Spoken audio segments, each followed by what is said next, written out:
நல்லா இருந்தது. பிருத்திவிராஜோட cameo super. கொஞ்சம் கம்மியா தான் வந்த மாதிரி இருந்தது. ரொம்ப நல்லா பண்ணியிருந்தாங்க. நாங்க ஃபேமிலியோட போனோம், நல்லா என்ஜாய் பண்ணோம். பிருத்திவிராஜ்காக பார்க்கலாம். படம் நல்லா இருந்துச்சு. கொஞ்சம் மாஸ் சீன்ஸ் தான் அதிகமா இருந்த மாதிரி இருந்தது. ஸ்டோரி இன்னும் கொஞ்சம் ஒர்க் பண்ணிருக்கலாம்னு தோணுச்சு. மற்றபடி நல்லா தான் இருந்தது. ஒன் டைம் வந்து பார்த்துட்டு போகலாம். படம் ரொம்ப அருமையா இருந்தது சார்.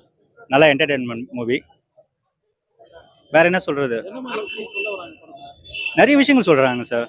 அணு கடத்தல் தடுக்கிறதா சொல்றாங்க, குழந்தை மீட்பு சொல்றாங்க, அப்புறமா அணு ஆயுதங்களை வந்து தடுக்கிறதா சொல்றாங்க. அதுக்கப்புறமா சின்ன சின்ன ஊர்களில் நடக்கக்கூடிய ரெவல்யூஷன்ஸ்ல அதில் பாதிக்கப்பட்டவங்களுக்கு பழி உணர்ச்சிகள் அதிகமாக இருக்கும். அதை வந்து அந்த ரெவல்யூஷன்ல எப்படி சார்ட் அவுட் பண்ணி அவங்க அந்த பழி உணர்ச்சியிலேருந்து மீட்டு எடுக்கிறாங்கன்றது சொல்றாங்க. அதே மாதிரி பொலிட்டிக்கலையும் சொல்றாங்க. பொலிட்டிக்கலில் வந்து வாரிசுதாரர்களாக இருக்கிறவங்கள சில பேர் தப்பு பண்றவங்கள வந்து யாருமே இது வரைக்கும் தட்டி கேட்டது மாதிரி இல்லை. அதை வந்து இங்கே நம்ம ஊருக்கு எப்படி செட் ஆகும்னு தெரியல. கேரளாவில் வந்து அதை வந்து புதுசாக சொல்றாரு. வாரிசுதாரர்களாக கொண்டு வரவங்களுக்கு நிறைய பிரச்சனை வந்துச்சுன்னா அதனால எப்படி அவங்க அதை எதிர்கொள்வாங்க, அவங்க ஏதாவது தண்டனை கொடுத்தாங்கன்னா அதை ஏற்றுப்பாங்களா, அந்த மனநல பக்குவத்தை அவர் பிருத்திவிராஜ் புதுசாக இதில் ஆட் பண்ணியிருக்காரு. இதெல்லாம் சில படங்களை பண்ணியிருப்பாங்க. ஆனால் வாரிசுதாரர்களை யாரும் கை வச்சது கிடையாது. ஃபர்ஸ்ட் டைம் இதில் வந்து வாரிசுதாரர்களை வந்து கை வைக்கிறாங்க. போன லூசிஃபரில் வந்து பையன் அப்பா இறந்ததுக்கு அப்புறமா பையனை கொண்டு வராங்க. இந்த முறை வந்து பார்த்தீங்கன்னா அவங்க சகோதரியை வந்து சிஎம்மா கொண்டு வராங்க. சகோதரனை வந்து கூட இருக்க சொன்னாங்க, ஆனால் எதிரிகளை வந்து அழிச்சிடுறாங்க அவரை. ஸோ அதனால இந்த வந்து வாரிசுதாரர்கள் வந்து இருக்கிற பிரச்சனை எது இருந்தாலும் தப்பு பண்ணாலும் அவங்க எதிர்கொள்ளணும், அந்த வந்து மீட் பண்ணணுன்ற மாதிரி அது நல்ல கருத்தை சொல்லியிருக்காரு. இது நம்ம தமிழ்நாட்டு அரசியலுக்கு செட் ஆகுமான்னு தெரியாது.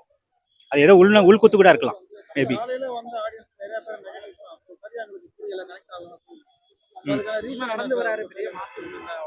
அது மாசு எல்லா இடத்துலயும் இருக்குது. மோகன்லாலுக்கு ரசிகர் பட்டால் நிறையங்க. நான் வந்து நியூ டெல்லியில இருந்து அவரை ரொம்ப ரசிக்க ஆரம்பிச்சேன். நிறைய, அதாவது பார்த்தீங்கன்னா 82, 84லலாம் அவர் வந்து நிறைய பண்ணாரு. அதில் வந்து மூணான்னு சொல்லிட்டு ஒரு படம், அது வந்து சிஎம்ஐ கடத்தியிருப்பாங்க. அதோட ஒரு 14 பேர் வச்சு அவர் வந்து அட்டாக்ல இருந்து அவர் காப்பாற்றுவார், ஒரு ஆர்மி ஆஃபீஸர். அதுக்கப்புறமா ராஜசேகர் நடிச்சார் அதே ரோலில். பட் அந்த அளவுக்கு ஹிட் ஆகல. பட் இவர் நடிச்சது தான் ரொம்ப அருமையாக ஹிட் ஆச்சு. மோகன்லால் ஹிட் ஆச்சு. இல்லை சார், அவங்க வந்து ரியலாக பண்ணியிருக்காங்க. ஏன்னா அந்த உட்காந்து நெட்வொர்க் சாப்பிட்றது, அவங்களோட 4 பேரோட சேர்ந்து கலாச்சாரத்தோடு இது பண்ணுறது. நம்ம இதில் டீ பார்ட்டிலாம் காட்ட மாட்டாங்க. அங்கே டீ பார்ட்டிலாம் எப்படி இருக்கும் அப்படின்ற மாதிரி ரியலாக காட்டியிருக்காரு. ஆனால் நேரில் நானே பார்த்துருக்கேன் நிறைய முறை. நிறைய கேரளாவுக்கு டூரிசம் போயிருக்கோம் இல்லையா, அப்போ பார்த்தீங்கன்னா அவங்களோட இதில் சில நான் அட்வொகேட், ஆக்சுவலி ஹைகோர்ட் அட்வொகேட்டு. நான் வந்து கொச்சின் இதுக்கெல்லாம் போயிருக்கேன். அப்போ போகும்போது நம்ம அந்த நில சார்ந்த சம்மந்தப்பட்ட வழக்குக்காக போகும்போது அங்கே இருக்கிறவங்களோட பாரம்பரியம் என்ன எப்படி இருக்குன்றதை நான் பார்த்துருக்கேன். அதை ரியலாக இங்கே காட்டியிருக்காரு. ஸோ ஒரு மறைமுகம் இல்லாமல் நிறைய பேர் ஹோட்டலில் உட்கார்ந்து பேசுகிற மாதிரி இருங்க சார். இது இன்னைக்கு நேற்று பண்ணல சார். மலையாள படங்கள் வந்து அந்த காலத்துங்கள்லேயே வந்து மொழிபெயர்க்காமலேயே நிறைய சக்ஸஸ் ஆயிருக்கு. நிறைய தேட்டர்களில் இது ஓடப்பட்டு இருக்கு மலையாள படங்கள்னு. அதுக்கப்புறமா தான் தமிழ் டப்பிங்னு கொண்டு வந்தாங்க. தமிழ் டப்பிங் வந்ததுக்கு அப்புறமா நிறைய ஹிட் ஆனதுக்கு காரணமே நம்ம ஊர் அந்த தமிழ் டப்பிங்கில் வந்து புரியக்கூடிய தன்மையில கொண்டு வந்தது தான். அவங்க மாநில நிறைய படம் எடுக்கிறாங்க. இன்னைக்கு ஜெட்டெக்ஸ் இதில் ஜியோ ஹாட்ஸ்டார்லாம் இப்போ வந்து பார்த்தீங்கன்னா நிறைய மலையாள படங்கள் மொழிபெயர்க்கப்பட்டு வருது. இப்போ விஜய் டிவிலேயே வந்து பார்த்தீங்க, அப்புறமா கலர்ஸ் டிவியில் அதெல்லாம் பார்த்தீங்கன்னா நிறைய மலையாள படங்கள் தான் வந்து டப்பிங் பண்ணி போடுறாங்க. ஸோ நல்லா ஹிட் ஆகுது. அதனால மலையாள படங்கள் வந்து புரியலன்னா சொல்ல முடியாது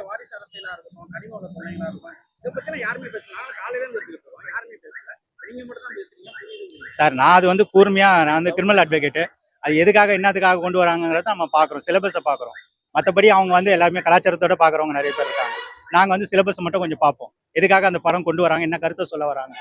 ஸோ நாங்கள் டெக்னீஷியனாக அதை வாட்ச் பண்ணுவோம் சார். தாராளமாக பவர்னு இல்லை சார். அவங்களுக்கு வந்து இந்த ஆக்ஷன் வந்து மாசாக இருக்குது, அதனால அதை அவங்க வந்து பார்க்குறாங்க. நம்மளுக்கு வந்து அவங்க என்ன கருத்து சொல்கிறாங்கன்றது பார்க்கணும். ஒரு காலத்தில் தினத்தந்தியில் வந்து ஒரு நகைச்சுவைன்னு சொல்லிட்டு ஒன்று போடுவான். அந்த நகைச்சுவை பார்த்த உடனே நம்ம சிரிப்போம் அந்த ஒரு செகண்ட். ஆனால் எங்கள் தாத்தா வந்து சொன்னார், அந்த நகைச்சுவையில் உனக்கு என்ன புரிஞ்சுதுன்னு கேட்டார். அது நல்லா காமெடியாக இருக்குது, காமெடியோடு சேர்ந்து அதில் இருக்கிற பொருளையும் நீ புரிஞ்சுக்கணும்டா, அப்போதான்டா உனக்கு அது தெரியும் அப்படின்னு. அந்த மாதிரி தான் நானும் படங்களை பார்க்கும்போது அதில் அவங்க என்ன சொல்ல வராங்கன்னு பார்ப்போம். புரியலன்னா அதை அப்படியே விட்டுருணும். புரிஞ்சிச்சுன்னா அது ஏதாவது மக்களுக்கு ஏதாவது சேர முடியுமான்ற போது யாராட்ட நம்ம கவுன்சிலிங் பேசும்போது அதை பற்றி நம்ம சொல்லுவோம். இப்படி பண்ணலாமே அப்படி பண்ணலாமே நம்ம சொல்லலாம். இப்போ நான் சொன்னது கூட அப்படிதான். தாராளமாக பார்க்கலாங்க சார். நான் தான் சொல்றேன் சார், வெரி எக்ஸலன்ட் சார். நல்ல சூப்பரா சொல்லியிருக்காரு பிருத்திவிராஜ், அருமையா சொல்லியிருக்காரு. தாராளமா கனெக்ட் பண்ணலாம் சார். இன்னைக்கு நிறைய பேர் நிறைய இடத்துல அது வந்து இனிமேல் தான் போகும். அதாவது எல்லாருக்குமே மந்த் எண்டு நிறைய பேர் டிக்கெட் இருக்குமா எல்லாருமே தெரியாது எனக்கு. ஸோ பீப்புள்ஸ் வந்து அவங்களுக்கு பணம் இருந்தால் கண்டிப்பாக இந்த மாதிரி படத்தை பார்ப்பாங்க. இதே வந்து நீங்கள் பிரைம் நியூஸ் எல்லாம் போட்டிங்கன்னா வீட்லேயே நெட்லேயே எல்லாத்தையும் உட்காந்து பார்த்துருவாங்க. நீங்கள் எல்லாம் மொபைலில் டவுன்லோட் பண்ணி பார்க்குறாங்க. அதனால எல்லாருக்குமே புரியும் அந்த படம். நல்ல சக்ஸஸ்ஃபுல்லான படம் சார், கண்டிப்பாக நல்லா ஓடும். படம் நல்லா இருந்துச்சு. ஆக்டிங்னா ரொம்ப பிரமாதம், அடிபொலியா இருக்கு. பிருத்விராஜுக்கும் ரொம்ப ரொம்ப நல்லா இருக்கு. டைரக்ஷன்னா ஹாலிவுட் லெவல் தான். Hollywood level. நான் ஒரு மலையாள படத்துல இவ்வளவு எதிர்பார்க்கவே இல்லை. இவ்வளவு டைரக்ஷன்ல இவ்வளவு நல்லா பண்ணிருக்கோம் எதிர்பார்க்கவே இல்லை. நல்லா இருந்துச்சு. மியூசிக் எல்லாமே நல்லா இருந்துச்சு. ஆக்ஷன் மாஸ் சீன் எல்லாமே. ஆனா நெக்ஸ்ட் இதுக்கும் மேலே இருக்கும்னு எதிர்பார்த்துட்டு இருக்கோம். தேங்க்யூ. ஓகே. 3 eagerly waiting. நல்லா தான் ப்ரோ இருக்கு. லூசிஃபர் நல்லா தான் இருக்கு. ரைட்டிங்ல கொஞ்சம் ஃபோக்கஸ் பண்ணி இருந்துக்கலாம். டெக்னிக்கல் எக்ஸ்பர்ட்டா நல்லா தான் இருக்கு. பார்ட் 1 ரைட்டிங்ல நல்லா இருந்துச்சு, பட் இதுல கொஞ்சம் ரைட்டிங்ல ஃபோக்கஸ் பண்ணிருக்கலாம். அப்பார்ட் ஃப்ரம் தட் டெக்னிக்கலா நல்லா இருந்துச்சு. அண்ட் பிருத்விராஜோட டைரக்ஷன், மோகன்லாலோட கண்ணே பேசுது சார், கண்ணே பேசுது. டைரக்ஷன் நல்லா தான் இருந்துச்சு. டைரக்ஷன், டெக்னிக்கல் எக்ஸ்பர்ட் எல்லாமே நல்லா தான் இருந்துச்சு. எல்லாமே ஃபோக்கஸ் கரெக்டா இருந்துச்சு. ஃபேமிலி ஆடியன்ஸ்க்கு இல்லை, பட் மாஸா பார்க்குறவங்க அதான் நல்லா தான் இருந்துச்சு. മോർ ദാൻ റൈറ്റിംഗിൽ ഫോക്കസ് பண்ணா പടം என்ன நல்லா இருந்துச்சு. മലയാളം കൊള്ളാം, നന്നായിട്ടുണ്ട്. മോഹൻലാൽ നന്നായിട്ട് ആക്ട് ചെയ്തിട്ടുണ്ട്. പിന്നെ പൃഥ്വിരാജ് നന്നായിട്ട് ഡയറക്ട് ചെയ്തിട്ടുണ്ട്. നല്ല ഡയറക്ഷൻ ആയിരുന്നു. ഓക്കെ, നന്നായി, നല്ല മൂവിയാണ്.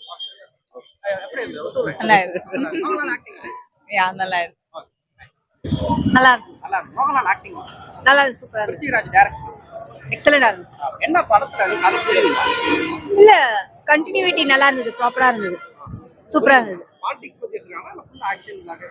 எல்லாமே கலந்ததுதான். Not like that, it's good, fine, thank you. Super super. Maybe கண்டில ப்ரோ, சூப்பர் ப்ரோ. மொகல் acting perfect, super. Super hero மொகலால். நல்லா இருக்கு, நல்லா இருக்கு, நல்லா இருக்கு, நல்லா ஆக்ட் பண்ணிருக்கு. ஆமா ஆமா, பிருத்விராஜ் தான், நல்லா இருக்கு. அவரேஜ். சும்மா 2 லைன் அப்படி இருந்து நல்லா இருக்கு, சூப்பரா இருக்கு. நல்லா சூப்பரா இருக்கு. புரியுதுங்களா படம்? புரியுது, நல்லா இருக்கு. பிருத்விராஜ் அடிபொலி, சூப்பரா இருக்கு படம், டோட்டலி நல்லா இருக்கு. எந்த படமா? எம்பரான். சூப்பரா இருக்கு படம். இப்போ பார்த்தா it was really super. And மூணாவது வரப்போகுது, அதையும் எதிர்பார்த்துட்டு இருக்கிறப்போ. Mohanlal always his character is always the best. I am a fan of Mohanlal also. Thank you. Very nice. நல்லா டைம் பாசிங் நல்லா இருந்தது. நல்லா இருக்கு. நம்ம அரசியல் சூழ்நிலை சொல்ற மாதிரி இருக்குங்களா? அந்த மாதிரி எடுத்துட்டு வந்திருக்காங்க. அந்த மாதிரி எஸ், அந்த மாதிரி நல்ல அரசியல் வரணும். Very nice. ஃபேமிலியா பார்க்கலாம், நல்லா பார்க்கலாம்.